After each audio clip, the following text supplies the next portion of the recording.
Welcome, everybody, to today's episode of The Lindsey Elmore Show. Today, I will be interviewing Kara Collier, who is a registered dietitian nutritionist and certified nutrition support clinician with arguably more experience than anybody else in the world in looking at continuous glucose monitoring in people who do not have diabetes.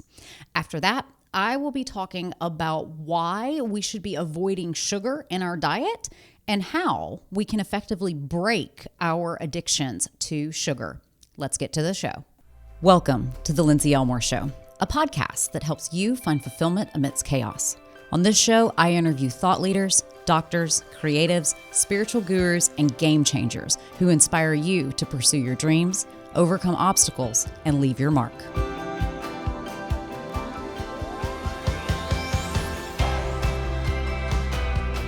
Kara Collier is a registered dietitian nutritionist and certified nutrition support clinician with a background in clinical nutrition, nutrition technology, as well as entrepreneurship. After becoming frustrated with the typical traditional healthcare system, she decided to jump ship and start a company called Nutrisense, where she now is the director of nutrition. With Nutrisense, she has interpreted thousands of complex glucose data sets in non-diabetic patients, helping people to make lasting lifestyle changes, reverse metabolic dysfunction, and prevent chronic infection. She has arguably seen more glucose data in non-diabetics than anybody else in the world. And she's going to teach us today why she thinks it is so important for people, even without diabetes, to be aware of their blood sugar control. Kara Collier, welcome to the Lindsey Elmore Show. Thanks, Lindsey. Excited to be here.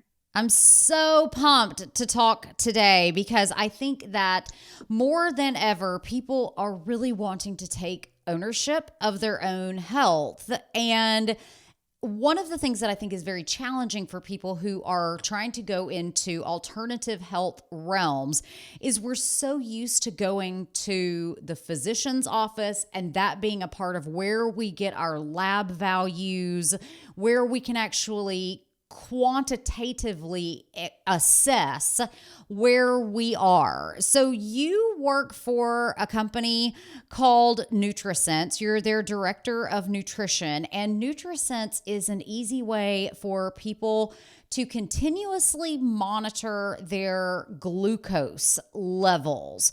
So why is it important for people to monitor their glucose, and what can it tell us about our health status in our bodies?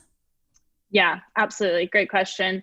So we are really focusing on this continuous glucose monitoring specifically in the non-diabetic population because we feel like it's a really undervalued tool for the general population. So obviously you want to monitor and manage your glucose if you're diabetic, but I strongly believe, and we strongly believe, that this is a metric everybody should be paying attention to. So I like to describe glucose as a vital sign. So just like if you're monitoring heart rate on your smartwatch, you'll know that heart rate isn't just telling you about cardiovascular disease risk, but it's also telling you how good of shape you're in when you're going on a run. It's also telling you if you're under a lot of stress or if you're not sleeping well, or all these different factors. Glucose is very similar. It is like being able to see inside of your metabolic health. And your glucose is not just going to respond to carbohydrates, it's going to respond to everything we're eating. And it's going to respond to your physical activity or lack thereof. And it's going to respond to stress and sleep and all of these other facets of health. So all of these things we're paying attention to that make a person well-rounded and have good health span, glucose is at the root of that. So we really find that it's an easy way for people to see what's going on in all of these different areas. If you think about how these, like heart rate and glucose, how these are in a homeostatic normal range, the body works really, really hard to keep glucose in this very tight range. So just a few teaspoons of glucose are in the blood at all times. So when we're forcing it outside of this range, whether it's too high or too low because of food or in a fasted state, that can be a signal that something's going wrong. And maybe, something we're doing or something in an environment is pushing the body to work too hard. So it can be a really, really early signal of any sort of issue, whether that's early signs of insulin resistance, which are hard to catch on traditional lab metrics. You might see that pretty late when there's already some problems going on, or if it's just that like you tolerate one food better than the other. So it's giving us all this information about your body. And the technology is just available, right? So we don't have a continuous cortisol measurement. We don't have a continuous lipid measurement, but we have the technology to see this metric that's really useful. And so we're trying to take advantage of that so everybody has this data about themselves. So aside from being able to detect something like insulin resistance early, what do you perceive to be the health benefits for someone who doesn't have diabetes, doesn't have a family history of diabetes, doesn't have any of the risk factors that we would typically associate with diabetes? What do you see as being the benefits of continuously monitoring glucose? Yeah, I think the best benefit is learning your individual unique responses to food. So it turns out we're all unique. We are this unique compilation of genetics and epigenetics and microbiome and environment, and we don't have the same responses to food. So traditionally we're trying to decide if a carb is good for you based off of glycemic index, maybe. That's a general prediction of how high your glucose might respond. But we're seeing that that's not a great predictor of how you as an individual might respond. It's just a general population. So for example, I have a bunch of dietitians working under me, and we all try a bunch of different foods with our CGM. And, when we're all testing different fruits, for me, berries and bananas and apples work really well. And I have really big glucose spikes to cherries and pineapple and mango, where somebody else on my team, their highest glucose spike from different fruit is bananas, which that's my lowest. So we just have opposite reactions, even though we're both healthy, no signs of insulin resistance. So it's one of those things with certain foods, you don't know how you uniquely respond if you're not measuring. And that can make a big difference over time. So let's say you think your breakfast of certain healthy foods, maybe sweet potato and banana is a great option for you, but really those are two foods you just don't respond well to. And then if you're eating that every single day and that's part of your regular routine, but you just don't know, then that can accumulate into an actual problem down the road. So I think the biggest benefit in somebody who has no signs of insulin resistance is just learning those unique responses, because it's really hard to know otherwise. You can kind of check with a glucose meter at home, but to really see how you respond, you'd have to be pricking your finger like every 10 minutes for 2 hours after a meal, and that's a little unrealistic. Well, that's exactly what I was about to ask you, is what are the relative benefits of continuously monitoring glucose versus the way that people are typically doing a fasting glucose or a 2-hour postprandial? What do you think the greater additive benefits of continuously monitoring is? Yeah, so one is you don't have to draw any blood, right? There's no finger pricks involved. It's very painless, and you can see it for 14 days, what's happening 24/7. So if we're talking just in a postprandial state, the best way to kind of get an idea of how you might respond to a meal is if you buy a glucose meter over the counter, and then you're checking maybe at like 1 hour after you're eating, 2 hours after you're eating, and that gives you a little bit of an idea.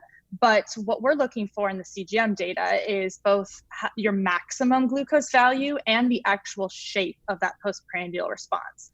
So trying to catch the maximum value on a glucose meter it might just be luck. You might not really know, because sometimes it can happen. In a healthy person with no signs of insulin resistance, that maximum value can happen within 5-10 minutes and come back down. It actually should. You should spike and come back down rather quickly, because that's showing you're insulin sensitive.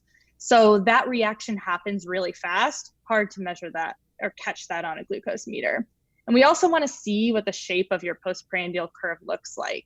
So we want a smaller area under the curve. If you're spiking up with your glucose really fast, but coming back down and then staying within normal ranges, that's good, healthy, normal response. We expect our glucose to go up when we eat carbs. That's perfectly fine. You know, carbs are not evil, and it's okay for glucose to go up. We want it to stay within that normal range though. But if you kind of go up a little bit and stay high for 3-4 hours, that's not necessarily a great postprandial response. So it might be hard to miss those. It's difficult to catch those nuances if you're not seeing it 24/7. And then also you're able to see glucose while you're sleeping, which is really hard to do otherwise. So, you know, some of the biggest reflections of high overnight values is if you're under a lot of stress, you're not sleeping well, that's going to trigger cortisol while you're sleeping. You're going to see that glucose rise. So for a lot of people, that's really helpful biofeedback of, okay, I'm under a little more stress. I need to take like a rest day. I need to take some me time, because they can see that rising while they're sleeping, which we shouldn't see it rising while we're sleeping to a certain extent. What are some of the other things that can affect our blood glucose? You mentioned cortisol, you mentioned the stress response. What else causes our blood sugars to either spike or to remain high, as you mentioned, having that really drawn out, extended curve after a meal? And are there certain interventions that we can do that can actually help to bring our blood glucose down? Yeah, definitely. So in regards to like that postprandial state of things that can bring our glucose high, what I see a lot of times in healthy people with no signs of insulin resistance is what I call a double, triple spike. So they're not just having the single glucose response where the body is then releasing some insulin, the cells are sensitive to that insulin, it's coming back down.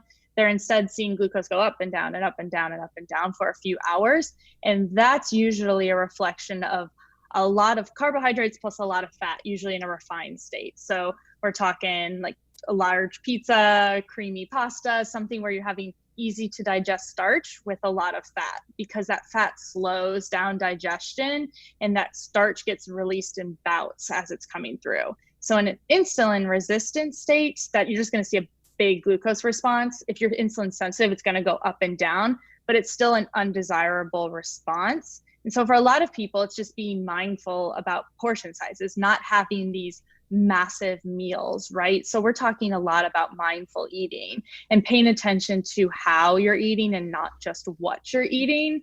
You know, a lot of times we overeat on these very refined, pleasurable foods because we're stressed or we're bored. And so it's thinking about the why of what we're eating.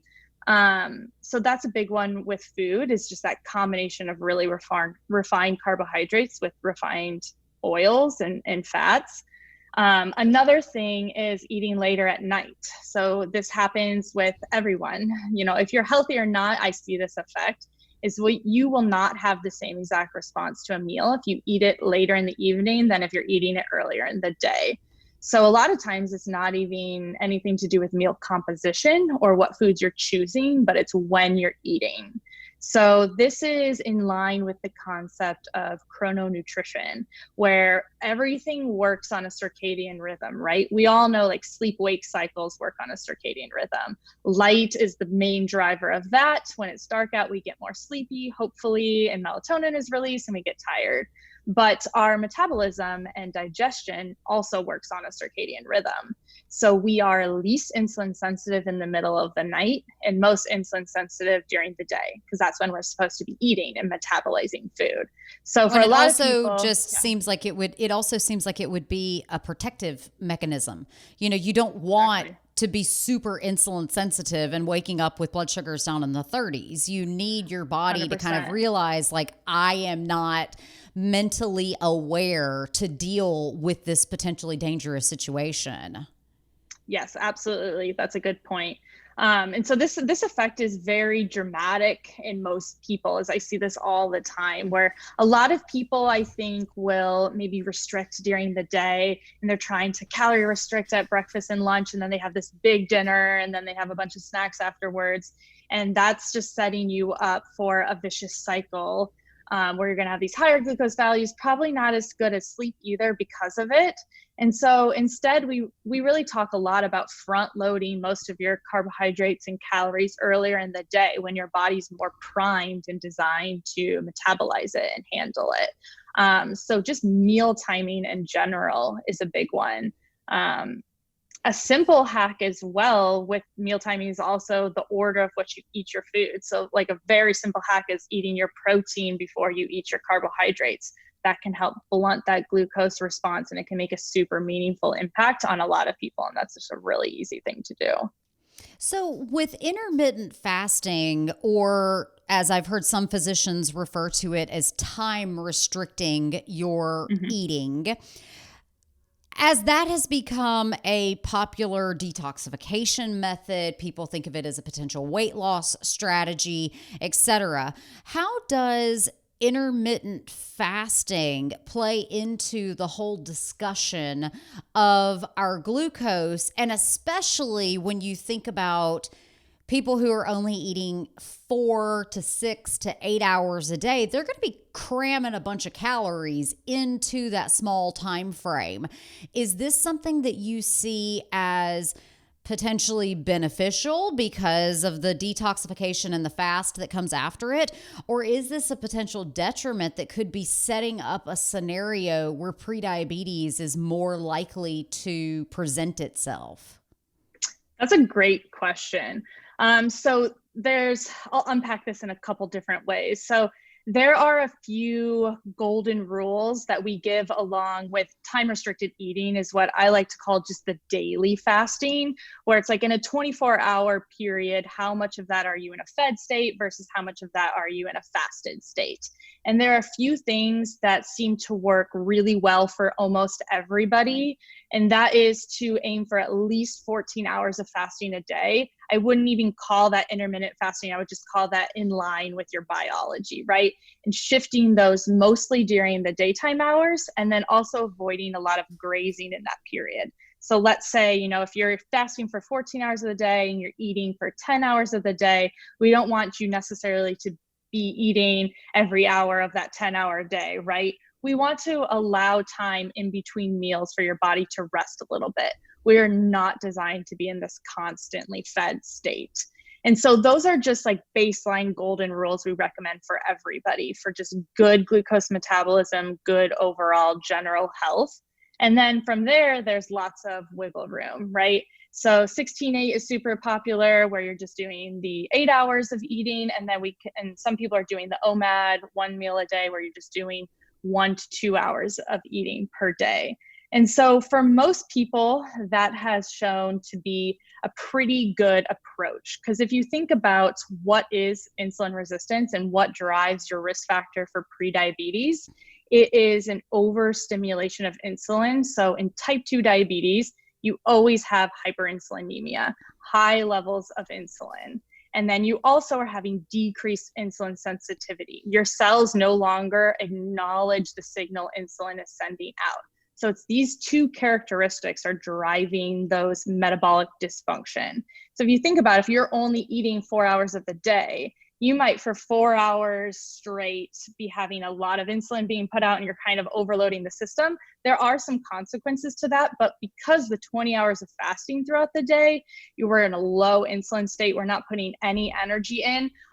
For most people, that counterbalances enough that I don't believe that shortened window is going to increase your risk factor of diabetes. I think for most people, it's going to do pretty well. And so I will give a caveat to that. And this is something that I learned just from seeing thousands of people's glucose data at this point, is that there are nuances with shortened fasting when it comes to gender. So this was something that's a big question mark in the literature, trying to figure out if a healthy person fasts for 20, 22 hours of the day as a woman, is this detrimental? It's very open-ended at this point in time. Research is confusing or it's not well done. A lot of the fasting research is actually done on men and not on women at all, or it's only done on postmenopausal women. So it's a big question mark. But we've seen, continue, go ahead. Well, I was just wondering, so since there are these differences and since there are not great data to say, okay, all men should be eating 6 hours a day or less and women should be eating 8 hours a day or less, what can people look out for to know that their blood sugars are too high or too low? Of course, we want everybody to get a continuous glucose monitor, but in the absence of that, what are some of the internal signals that our body will say, hey, stop doing this behavior, it's not good for me? 100%. So people will experience signals in different ways. Everyone kind of manifests this a little bit different. Typical signs of hypoglycemia, which really doesn't happen very often, true hypoglycemia in a non-diabetic. It's usually something else is going on and it feels like hypoglycemia. A lot of people get CGMs because they think they're getting low and they're not actually getting low, but it's usually like nausea, dizziness, sweating. If you're doing a lot of extended fasting, this could be a risk factor. It could also be dehydration or electrolyte imbalance, but that's all things to pay attention to. Feelings of high glucose, a lot of times people will have brain fog, low energy, or they'll feel a crash in their energy if it goes high and then drops really low.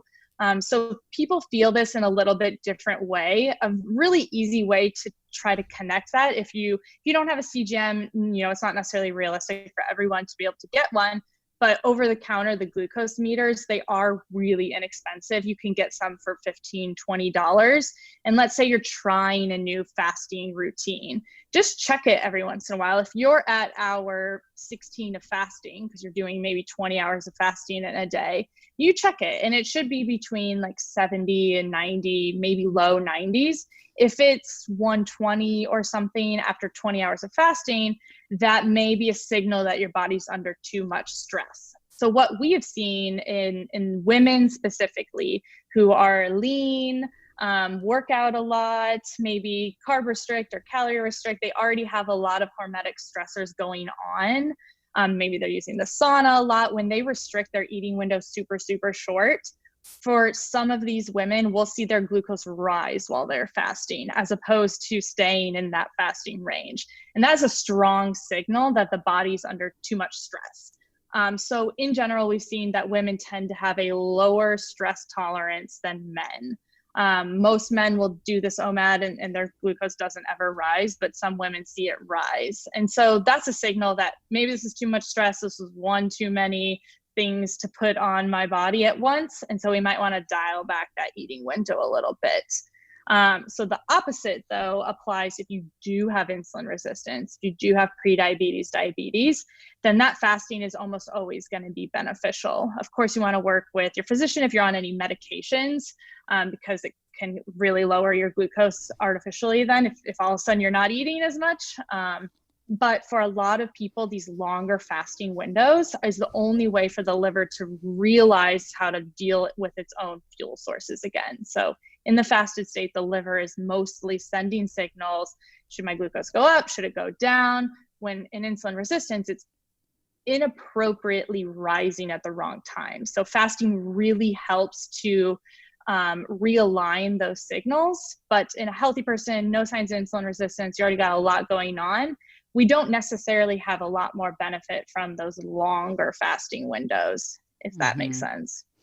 Yeah, absolutely. And I think about back when I was seeing patients much more often, a lot of the time when people would get placed on anti-diabetic medications and their blood sugars would be the 70s to 90s, like you mentioned, which is where you want it to be, people would always say, oh my gosh, my blood sugar's bottomed out and I feel like crap. And so we have to become more tolerant to those lower blood sugars because that's actually where you want to be all of the time. So many of our listeners may have prediabetes. They may have an overt diabetes. And it's crazy. You think about 35 million Americans having diabetes, but you think about the 88 million that have prediabetes. So 1/3 of all of the people in the United States have prediabetes. And there is pretty strong evidence that prediabetes as well as diabetes can be reversed, and it is based on a lot of lifestyle changes that have to happen. So in your experience, is there a perfect diet, the perfect workout routine, the sleep schedule, the stress management schedule. Like, how do our listeners go about preventing the development of diabetes in their own life? Yeah, great question. I strongly believe there isn't one perfect diet. I think it's really confusing if you try to read through all the research that's out there, or if you're listening to everybody who's giving nutrition advice, you're going to hear every different diet that you can ever imagine. So I understand it gets super confusing. I have a few golden rules that are going to give you the most bang for your buck in preventing insulin resistance and also addressing insulin resistance if it occurs. But there is no one perfect diet. Again, we are this unique compilation of different genetics and epigenetics and all these other things that we can't even quantify at this time. I have seen many people be very successful on a wide variety of diets. And I've seen people be able to do low fat, high carb and tolerate really, really well. And some people are, low carb, high fat, and they tolerate that really well. And then vice versa, they'll try the other thing and it just doesn't work out. So there isn't one right diet for everyone, which is why I really emphasize driving data into the picture and seeing how you uniquely respond, because we are all so different. But with that in mind, there are a few rules that apply to almost everyone. The first is definitely focusing on whole foods as much as possible. So this isn't necessarily, exciting advice, but it's the best advice that you can have. So this means really focusing on eating food that's as close to its original state as possible. So if that's, instead of grabbing a protein bar, it's eating high quality protein, right? Instead of adding green veggie powder to your smoothie, it's actually eating the vegetables. So we want to get back to original state of food and really unprocessed. So that's the first golden rule. The second is kind of what we talked about with the mindful eating. So it's trying to avoid really overeating, because again, I'm not a proponent of just a simple calories in, calories out. Our bodies are not that simple. It's much more complicated than that, but we don't want to overwhelm the system with way more energy than it can handle. And so when you have these large meals and it's a big load of the processed carbs with the processed fats, it creates an energy gridlock. So the mitochondria are what have to process all this energy. And when they have a ton of really easy to digest energy coming at it really fast, it becomes overwhelmed. It creates lots of reactive oxygen species, lots of inflammation as a byproduct, because it's working really hard to metabolize all this energy coming in. So we really want to focus on the how we're eating as well. So thinking about, why I'm choosing to eat a food, reflecting on, am I stressed? Am I tired? Or am I actually hungry? Taking time to pay attention to your hunger and fullness cues. That's what I would recommend as number 2. And then my third rule is really prioritizing protein and non-starchy vegetables and like low glycemic fruits. So these are 2 very nutrient dense foods. So we want to focus on the biggest bang for our buck with food. So nutrient density is just how many micronutrients there are per calorie. So we want really high quality protein on the plate, because protein is super important for many, many, many reasons, but it's also really satiating. So we're less likely to overeat if we're prioritizing protein at each meal. And then we want to fill the plate also with these non-starchy, colorful vegetables, low glycemic fruit. So again, everyone's going to respond to different fruits differently. So you kind of have to test it to know, but in general, things like berries and cherries are going to do really well for most people. And then these non-starchy vegetables are things like greens, cruciferous vegetables, onions. And so this is going to fill your plate with lots of nutrients, lots of satiating protein and fiber. And if you do those 3 things, that's the 80-20 rule. You're getting the most bang for your buck without overcomplicating your exact macros, the exact plan you need to follow. Beyond that, if you really want to dial in a little bit more, I recommend backing it up with data. So of course that might be the CGM, but it's also just general annual labs you might get from your physician. or maybe it's a glucose meter over the counter, or maybe it's, checking a fasting insulin once a year. It might depend on your risk factors, but monitor your labs, check your blood pressure and your heart rate and track them. Something as easy as a Google sheet where you just track it once a year from your annual labs and back things up with data. So test for yourself to see how you uniquely respond. But if you don't want to get into that nitty gritty optimizing, following all the data, then those 3 rules are going to get you most of the way there. Tell us more about how exercise plays into this overall equation. So, we're eating, we're monitoring, we're sticking with healthy foods, we're prioritizing our proteins. But how does exercise help us to manage our blood glucose? Yes, exercise is so important and it cannot be undervalued. I am such a proponent of any type of exercise you like to do. So even just a single session of aerobic exercise or anaerobic, so either have been shown to be super beneficial. Just one session can increase GLUT4 transporters, which is what helps glucose get taken up from the bloodstream without the help of insulin. It also increases our insulin sensitivity and it enhances blood glucose control overall. So even just a single session of exercise is going to make a huge difference. And I'm a huge proponent of also including some strength training in whatever format you like to do, because our muscles are a huge sink for glucose. So 80% of the circulating glucose in your system gets taken up by our muscles. And then there's only 2 ways to store glucose, right? It says glycogen in either the liver or the skeletal muscles. And the liver can only get so big, and we don't want it to get bigger than it's supposed to be naturally. We don't want to super saturate it with a bunch of excess nutrients. So we can store. No, not at all. And you also don't want to super saturate it with fat is what you ultimately do not want to happen to your liver.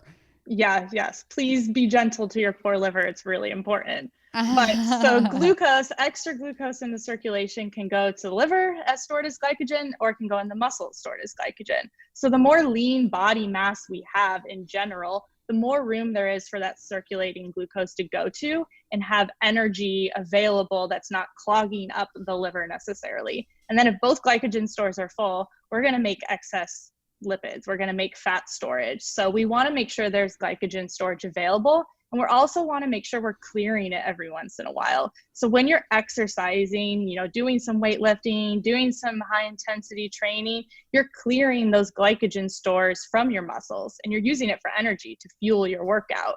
So we want to make sure that we're not oversaturating it, but also that we're clearing it eventually. So exercise is so important for that. And it's just so important for increasing insulin sensitivity.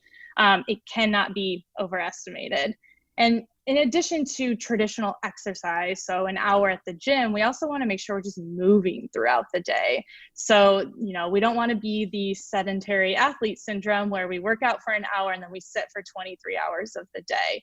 So breaking up your day with simple movements can make a huge difference. So, if you've been sitting for an hour, maybe that's just 10 push-ups, 1 minute plank, get the body moving a little bit. After a meal, going on a quick 15-minute postprandial walk. All of these things can make a huge difference in glucose because your muscles are these huge sinks for glucose. It wants to be moving and it wants to take up that energy. But if we're always sitting, it has a harder time doing that. So we want to contract the muscles and stimulate them, even in some simple, easy ways like standing up, walking around. Simple movement can make a huge difference. Yeah, I know. I think about in a lot of countries where it is extremely common to take a walk after you eat. And it's unfortunate that we don't do that very often. And it's one of the things I honestly miss the most about New York City is, after you went to dinner, you would end up walking a mile, sometimes 2 to 3 miles, simply after you finished eating. And that's allowing your body to utilize the glucose in different ways. So I want to head back to the diet question, because as you were talking about how exercise can really help you to burn through those glycogen stores, etc. I started thinking about all of the people that are doing keto these days and are living a lifestyle and eating a diet where it's practically devoid of carbs, and they are aiming to be burning ketones as their main source of energy. So tell us how the keto diet impacts our blood glucose, and have you seen successes? Have you seen people that have not been successful in helping to manage their prediabetes by using a ketogenic diet? Yeah, great question. We have a lot of customers following a ketogenic diet, and it has a time and a place, but I don't think it's ever necessary. So to back up a little bit, what a person's glucose looks like traditionally on a ketogenic diet, normally it's relatively flat because you're not having much postprandial responses because you're not consuming any carbohydrates, right? So you're mostly having a general flat line with not a lot of ups and downs, which can be beneficial. But like I said, it's not unnatural to have occasional increases in your glucose. What we want to make sure is that, it's not increasing past physiologically normal ranges, and it's coming back down to normal relatively often, and we're not stimulating insulin and increasing glucose 24/7 and just grazing and eating. And so that doesn't mean that just because on a keto CGM, you're going to be, more flatlined, your glucose is relatively flat. That doesn't mean it's superior for an occasional increase in postprandial response. So that's just what it generally looks like. One thing we do notice if people are following a ketogenic diet over a long term is that fasting glucose can rise on a ketogenic diet. And this is a natural adaptation. It's called glucose sparing. So we usually start to see this physiological change happen after like a year or so of very strict keto. So you've been doing no carbs for about a year, and then you'll start to see fasting glucose rise because the body essentially is saying, I'm never getting any glucose from food. So I'm going to make sure that I have enough present for glucose sensitive organs like brain. And so it increases its endogenous glucose production to make sure there's always some extra glucose available. And essentially the muscle that's normally this huge sink for glucose, it likes to take in glucose, starts to reject glucose, and instead it just wants fatty acids for fuel and ketones for fuel. And so that's why the circulating glucose gets a little bit higher to protect the body. It's basically a natural adaptation. So that's a natural adaptation. We don't necessarily know if that's a good or a bad thing. There's no research necessarily on this, but those people have low insulin levels as opposed to a diabetic who has a high fasting glucose level. Insulin's also going to be high. So it is a different physiological state. But that's something to look out for if you are following a ketogenic diet overall, and it's going to make you less carbohydrate tolerant in the long run because your body's like, I never get carbs, I don't need insulin very high, so it brings fasting insulin down. So if you normally follow a ketogenic diet for a long period of time, and then you have a big carb meal, you're going to have a huge glucose response because your body's just not used to having carbs. So it does make the diet less flexible. The longer you do it, the less carb tolerant you are. That can be reversed if you start including carbohydrates for a while. But that's a caveat. It makes it harder to have freedom in your eating choices and flexibility because over time your body adapts and it no longer processes carbohydrates very well, if that makes sense. So yeah, that's absolutely just what a normal person's diet looks like on a ketogenic diet. I don't think it's necessarily superior for weight loss, which a lot of people do it for. I think it can help if you are showing signs of insulin resistance. I think that's its biggest implication because, again, hallmark sign of insulin resistant is high insulin levels. When we're not eating any carbohydrates and forcing our bodies to use ketones as fuel instead of predominantly glucose as fuel, insulin does lower, and that can help to correct that issue.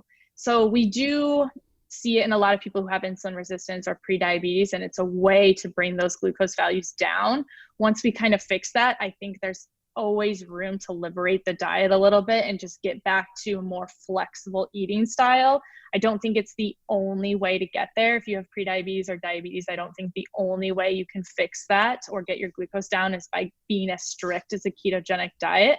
But some people like it, and it works for some people. So it's an option to bring that glucose down, but it's certainly not the only way to get there. Yeah, absolutely. So I have a bit of a controversial question, I guess, because I've researched a lot about diabetes and worked with a ton of patients who have diabetes. Some people maintain that diabetes is not a disease of sugar and carbohydrates, that it is effectively a fat mismanagement system that thereby blocks the muscle's abilities to uptake glucose, blocks the liver's ability to effectively burn through glycogen. And there are a lot of physicians out there that maintain, listen, if you really want to reduce your risk of diabetes, go towards a more plant-based diet that is relatively less of the animal fats. And even for me, and I eat primarily plant-based, even I have to not always go to the coconut milk and the more intense fatty foods that are so tasty and so satisfying, but yet ultimately can increase our LDL, making us at greater risk for metabolic syndromes, which sometimes all seem to go hand in hand. You know, lack of good fat metabolism probably is linked in some ways to lack of good glucose metabolism. So what is your opinion about the pathophysiology of diabetes? Is it mainly about carbs, or is it about fat plus stress and plus sleep and plus all of the things? Like, what do you really think is going on in a predominant number of the people who are diagnosed with diabetes? Yeah, it's a great question. And it's a complicated question for sure. I don't believe that carbohydrates are the driver of insulin resistance. I think once you have insulin resistance, it can make it a lot worse because you've now lost the ability to metabolize and tolerate carbohydrates as well. So when you have insulin resistance, you know, you're no longer, when I see people who are wearing a CGM and they're pre-diabetic or diabetic and they have healthy carbohydrates, they're going to have a big glucose response because their body no longer metabolizes that very well. A healthy person, carbohydrates are not going to give you insulin resistance, but it might make it worse if you currently have insulin resistance. So the pathophysiology of what's driving insulin resistance in the first place, I think, is certainly multifactorial. I highly doubt there's one cause. I think there's things we can't do anything about, such as genetics and age, but I don't think that necessarily determines your destiny. It's just maybe making you have a higher risk factor, right? But we still are in control of our habits to correct that. But there's things like diet, which we can dive into in a second, but independent of that, poor sleep, high stress also affects hormonal secretion, right? So if you're constantly elevating cortisol, that's going to communicate with insulin and it's going to cause hormonal dysregulation, which can drive insulin resistance. In addition to that, anything that's chronic inflammation or excessive reactive oxygen species, that can drive insulin resistance if we're creating an inflammatory state. And so that actually drives at this question of fat intolerance. A lot of times what's happening is you're first seeing insulin resistance in the liver. It can show up in certain organ systems first before it becomes widespread whole body insulin resistance. And when we have insulin resistance in the liver, we see this lipid dysmetabolism, right? So normally the liver is able to create fats, process fats, store fats. It's kind of like the fat machinery, right? And so it's determining where everything goes and what gets created. When we start to see insulin resistance in the liver, all this signaling gets messed up and confused, and we start to see lipid dysregulation. So a lot of times the liver will start to inappropriately make lipids such as ceramide and palmitic acid that can induce insulin resistance in the body. And a lot of times these processes are driven by high states of inflammation in the body. So what's driving the inflammation? Again, multifactorial. It could be lots of processed foods. It could be, smoking, cigarette smoke, poor air pollution. Anything that's driving inflammation can drive this process.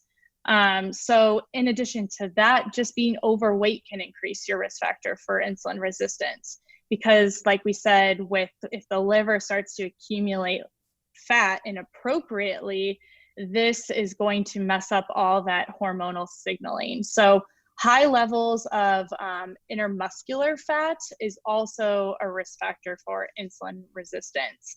So we don't normally want adipose tissue in ectopic regions like the muscle and the liver.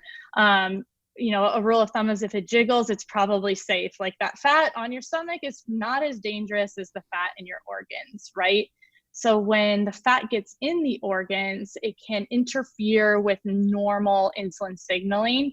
And when insulin gets sent out, the body's no longer responding to that message. Insulin insensitivity in organs like the liver and the muscles. So that was a long-winded answer of, I think there's lots of different things that could be driving insulin resistance.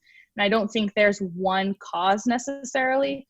From a diet, from what I have read and seen and learned, I think it's mostly rooted at these refined processed foods and also this constant grazing style of eating when you're constantly stimulating insulin or creating this metabolic gridlock at the mitochondria.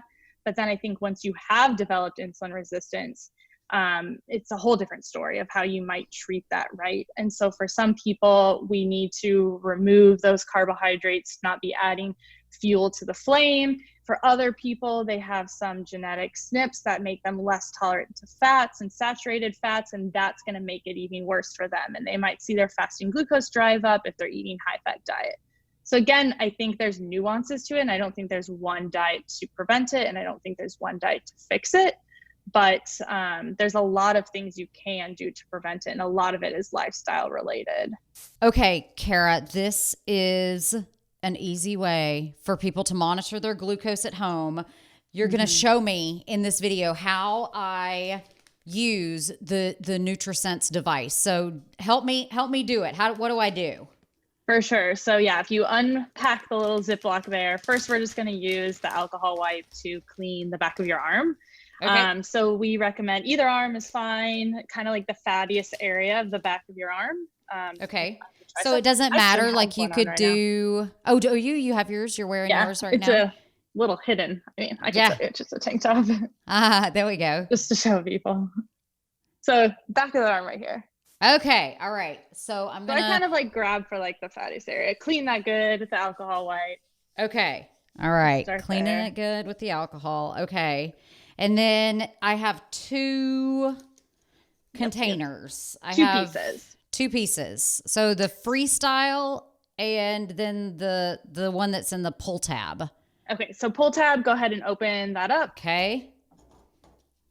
And then for the other one, you'll just like unconnect them, basically, like twist it. All right. Yeah. So we're gonna unscrew it. It takes a little muscle. Yeah. It does. It does. Okay. All right. Got it. Okay, so now to connect the two pieces, you'll line up the divot on the blue piece with the little line on the gray piece. And then on a flat surface, just press down and you'll hear a click when they connect. I press down on the gray side, or does it matter? Press down on like the side that kind of looks like a button. Okay. The ones with the blue applicator, yeah. You heard the click? Yep. Okay, pull it apart. Okay. So now you can see the little needle in there. Yes. In the blue part. Yeah, so that is now the CGM is inside there in the applicator. And so you'll go ahead and take that piece with the blue coloring on the back of your arm where you cleaned, and you're just going to push it in. I call it like an easy button. You just push it like an easy button, and that's it. Okay. And now that's done? And that's it. You just pull it off, yeah. Okay. And now it's on my arm. Oh my gosh. And that's all it was. So how did it feel? Pretty painless, right? You really don't even feel it. And it's a little bit surprising because when you see what appears to be like a giant needle, it's a little bit concerning. So All right, for all of our Scarier listeners than it who looks. just, yeah, it is way easier than it looks. So, for all of our listeners who heard the podcast and have now seen how easy this device is to use, where do they go to get their continuous glucose monitor? Yep, you just go to nutrisense.io. So all of our programs include a CGM. We have an option where it's no commitment, no recurring fees, where you just get one sensor. They last 14 days. Or we have monthly subscription programs where you could get 2 monitors per month and continue as long as you want. We have different types of links there. So you just sign up on our website and that's how we get you set up. Very cool. So for those of you who are listening along, we will have the link in the show notes for you to head over to Nutrisense and grab your continuous glucose monitor. Keeping track of your blood sugar is a quick and easy way to monitor a portion of your overall metabolic health. If you would like to try out Nutrisense's continuous glucose monitor with an easy app that allows you to track your meals as well as your activity and constantly monitor your blood glucose as often as you want, head to www.nutrisense.io. That's www.nutrisense.io. Use the code Lindsey at checkout to save $20 off of your monthly program and take better control of your metabolic health. Sugar is one of those things that is undeniably delicious and pretty inexcusably bad for you for how much it is in all of our foods. Why do we need to avoid sugar? Well, there are a wide variety of events that take place in the body when it is exposed to sugar. First of all, sugar is a very, very addictive substance, and it works in your brain very similarly to heroin or cocaine. There are dramatic changes in your neurotransmitters upon exposure to sugar. First, serotonin is increased, and this can lead to mood swings and changes in perception. Dopamine is also increased, and this is where you get sugar dependence. Dopamine is actually what people are addicted to when they're using drugs or alcohol, and sugar increases dopamine in the exact same fashion. We also know that when we eat sugar, the pain-numbing opioid receptors are engaged. This causes peptides that make us feel good to be released. Neurotransmitter imbalance is worsened because sweet foods are often used as rewards for good behaviors like celebrations and for positive affirmations. We learn to associate sugar with rewards, and this drives the addictive cycle. Some authors even conclude that sugar is more addictive than most drugs of abuse that are out there in the world. Sugar also is addictive because how it impacts our insulin levels. When blood sugar levels spike, massive amounts of insulin are released. The surge of insulin then causes blood sugar to fall rapidly. This causes you to immediately store the sugar in the body as fat, and the liver converts sugar into fats and deposits it all throughout the body. This causes blood sugar levels to completely crash and plummet, which then, guess what, gives you sugar cravings so that you can replace the high that was lost. Sugar cravings may also signal a lot of bad things at work in your body.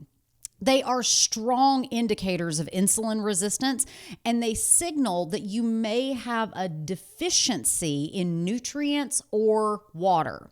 Consumption of a diet that is high in sugar, as well as in unhealthy foods, can trigger mineral deficiencies, creating a cycle of cravings where all you are consuming is doing nothing to offset the nutrient deficiencies. Sugar also contributes to the growth of Candida in the body. This is a fungus that causes infections as well as gas, irritable bowel syndrome, and fluid retention, and has even been implicated in new onset anxiety and fatigue. It is sometimes said that sugar feeds cancer, and that is because when we eat sugar, the body releases all that insulin to bring the sugar levels down, and the more insulin you have in the body, the more your cancer cells can proliferate. Unfortunately, artificial sugars are no better than regular sugars and may actually be worse for you. A lot of people think that artificial sugars such as aspartame and sucralose and saccharin can help to reduce the risk of diabetes and weight gain. But the problem is there's a growing body of evidence that shows that these are even worse, that you actually have more risk of disease with artificial sweeteners versus natural sweeteners. Also, since artificial sweeteners are more than 1,000 times more potent than regular sugars, they change your perception of sugar on your tongue. So you have to eat more and more and more each and every time to get the same effect. Now, back in the day, I was very much addicted to sugar. Being someone who had an eating disorder growing up, you use a lot of sugar because you're starving. I was addicted to Diet Mountain Dew. Back when I was a teenager, I drank like 2 to 3 to sometimes 4 Diet Mountain Dews a day. And when I was in pharmacy school, I decided, okay, I want to do something about this. I want to make sure that I am not being a slave to sugar, putting me through multiple cycles of mood swings and of insulin imbalance, of all the bad stuff that I just talked about.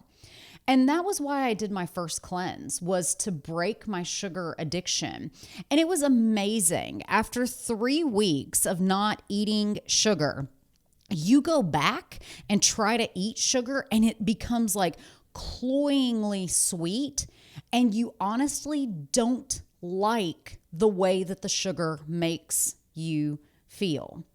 That's why in the Clean Slate Cleanse, I encourage everyone to eat as little sugar as possible. And sometimes sugar is not just in the form of white processed sugar. It's all throughout fruits. And I find that some people, when they do the Clean Slate Cleanse, they really rely heavily on the very sweet foods, but it's still giving sugar. So I'd love to invite you, if you think that you are addicted to sugar, or if you just want to gain greater control over your diet and feel better each and every day, come and do the Clean Slate Cleanse with us. Head to www.cleanslatecleanse.com. The Lindsey Elmore Show is written and produced by me, Lindsey Elmore. Show segments are produced by Sue Procco and Kelsey Lorman. Production design, sound design, and editing is by Jive Media. If you have a question about this or any other episode of the podcast, send us an email to hello@lindseyelmoreshow.com. And hey, since you're still here, take a moment to subscribe, rate, and review this podcast. And while you're at it, go over and follow us on Instagram @Lindsey Elmore Show. This helps us bring the pod to more people.